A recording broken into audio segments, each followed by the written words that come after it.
If you're here right now, you're probably here to discuss cartoons, so let's have at it. Hi, my name is Bjorns Valentine, and I hope you're having a dandy day. Today we're going to be discussing cartoons that I grew up watching. I hope to showcase cartoons you're probably like, yeah, I wish people discuss this cartoon more often. Or, I have never heard of this cartoon before. Why haven't I heard of this cartoon? And then you end up looking it up. Now, when I list these cartoons, there isn't any particular rhyme or reason to it. There's no 10 to 1, which one I think is the best. These are just cartoons I grew up watching, and I watched them constantly. Now we're going to kick it off with one of the best cartoons, in my opinion, Gargoyles. I remember watching this as a kid, like, wow, this is really dark and creepy, and I couldn't take my eyes off of it. Recess. I really enjoyed that show, mainly because I always wanted to be those kids at the playground, and I wanted to relate to them so much, because I wish I had that kind of experience when I was a kid. Angry Beavers, well, because it's Angry Beavers. It's hysterical. The idea of beavers living in a giant dam, living their normal everyday lives like a regular person is kind of funny to me. Batman Beyond. Bad ass. Just the action, the music, the animation. This was like one of the first Batman shows I really grew up watching, and especially when the movie came out with Mark Hamill reprising the voice of the Joker. Gold. Pure gold. Invader Zim, I mean, if you didn't grow up in the late 90s and early 2000s and watch Invader Zim, I'm not sure how you wouldn't have, because it was just that popular back then. It still is that popular today, and hopefully that movie will someday be released, who knows. And of course, another dark and edgy one, Samurai Jack, which I was so happy that they released the third season, because all I wanted to see was my boy the Scotsman come back, and it was 100% worth it. Now, this next one's a little bit interesting. A lot of people never really watched the show, but I'll just Dave the Barbarian. Alright, so this is all I have to say about Dave the Barbarian. I'm gonna put the image on the screen. Just listen to this one line. Thinking quickly, Dave constructs a homemade megaphone using only a string, a squirrel, and a megaphone. Codename Kids Next Door. This was that kind of show that a lot of kids wished that they were living their life that way.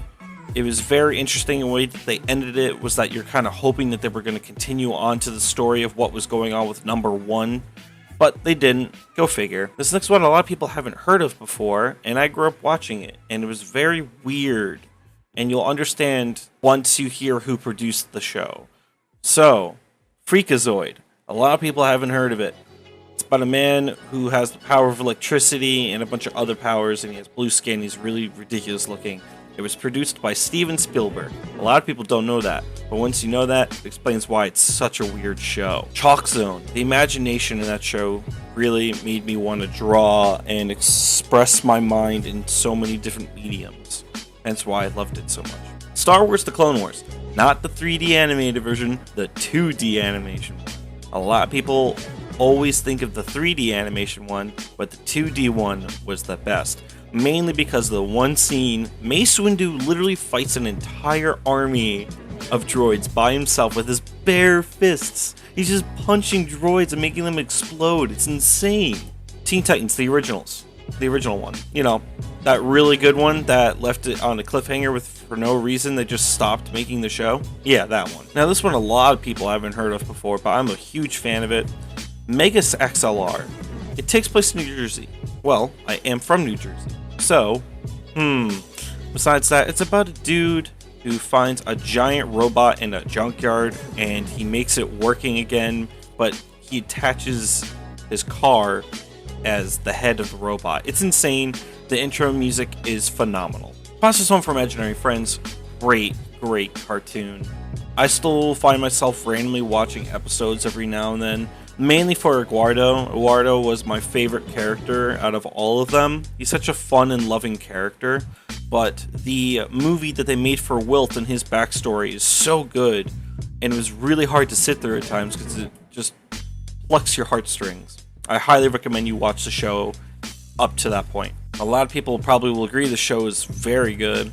Chowder's fantastic, especially for their animation. I love their comedy, most definitely, but their animation is what really stole the show. The idea of the line work moving, but the background of their colors of design staying where they are, that's actually ingenious when it comes to animation. Now this one's a little bit more of an adult cartoon. I recommend you being 16 and older to watch this one. It's called Clone High. A lot of people have never heard of Clone High. Clone High is a cartoon about, well, a high school filled with clones. But all these clones are clones of very famous people. Example, Lincoln, Joan of Arc, Gandhi, Cleopatra, JFK. Just imagine all these famous people going to college together. It sounds pretty hysterical right off the bat. Flapjack. Yes, please. That's another show that they ended so abruptly that nobody could truly enjoy it for what it was. I highly recommend you watch it. And what frustrates me is that they literally ended it out of nowhere. They never reached their goal. They never got to accomplish anything, Flapjack and Knuckles, and it really bothers me to this day. Mucha Lucha, Mucha Lucha. Alright, that was me pretending to do the intro, but yes, Mucha Lucha, a fantastic luchador kids cartoon that I grew up watching. It's just a fun fighting show. The way that they would animate the fight sequences was always just so much fun to watch. It's so charismatic. Real Monsters. Real Monsters was kind of a nightmare of a cartoon for kids, but we watched it anyway. I don't know. It's just one of those cartoons I grew up watching a lot with my sister. Billy and Mandy. That's all you have to hear. All you have to think of is Billy being stupid, Mandy being very evil, and Grim just trying to survive from the two kids. And my favorite episode will forever be the one where it has a talking brain that crashed and starts eating brains, and the entire episode is pretty much just a musical. Avatar: Lost Airbender, one of the best stories ever written for cartoons, one of the best redemption stories, and one of the most likable characters of all time for the fans of the show, Iroh. That's all you gotta think of. It's just Iroh, world's greatest uncle. Yes, please, give me more. Rocket Power. I mainly love the show because I always wanted to do what the kids were doing on the TV show. And that's when you know a cartoon's really good, is when the cartoon makes you want to go outside and do stuff. Rocko's Modern Life, that's another show that ended so abruptly that nobody could really enjoy the ending. Still really good. It has such a big cult following. The design, the artwork is still sought after today, and that just says everything. Now there are two left, and these are my two top favorite ones. I know I said I wasn't going to say this, but these are just my two favorite, and I had to state it out loud. These two are my favorite. First off, Courage the Cowardly Dog. I watched it all the time. Very dark, very creepy. This show isn't for the faint of heart because there are episodes where it's very scary, actually, for kids. And I don't really know whether to recommend it as a kid show because of all the messed up stuff that happened in that show. But I watched it anyway. My mom watched it with me, and we loved every minute of it. My favorite episode will forever be where there is this tower with spider legs and they shoot cannonballs that make people upset.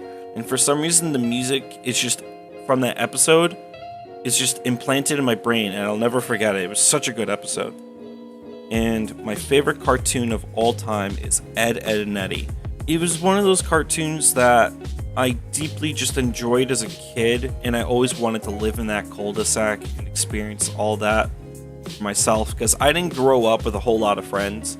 I grew up in a neighborhood with a cul-de-sac, and there was a bunch of kids in the cul-de-sac, but I never really got along with them, and I always kind of wished that I had that kind of experience. And the show ended on a perfect note. Not a whole lot of cartoons had the capability of ending on a perfect note. Ed, Edd and Eddy ended with the movie The Big Picture Show, and the entire show was pretty much leading up to this point secretly. And for those who don't know, the entire movie is about Eddie and you meeting his brother that he's been talking about for the other seasons. So I highly recommend you check it out. Watch Ed, Edd and Eddy, watch The Big Picture Show. I hope you like this list of cartoons that I picked out for you today. If there are some you haven't watched, check them out. If there's some I missed, totally put them in the comment section down below. Maybe even put your own list of your favorite cartoons. I would love to read your comments. And for those who don't know, I now have a Patreon. I'm trying to raise money to get more stills for my videos. That would be most beneficial. If you don't want to do that, you could always donate money through Streamlabs. I stream on YouTube every once in a while. You should check out the stream if you want to just chill with me, talk. It's a really laid back stream. I don't really have anything planned usually. I just want to entertain everybody. I hope you all enjoyed this video. I hope you have a dandy day, evening, and good night.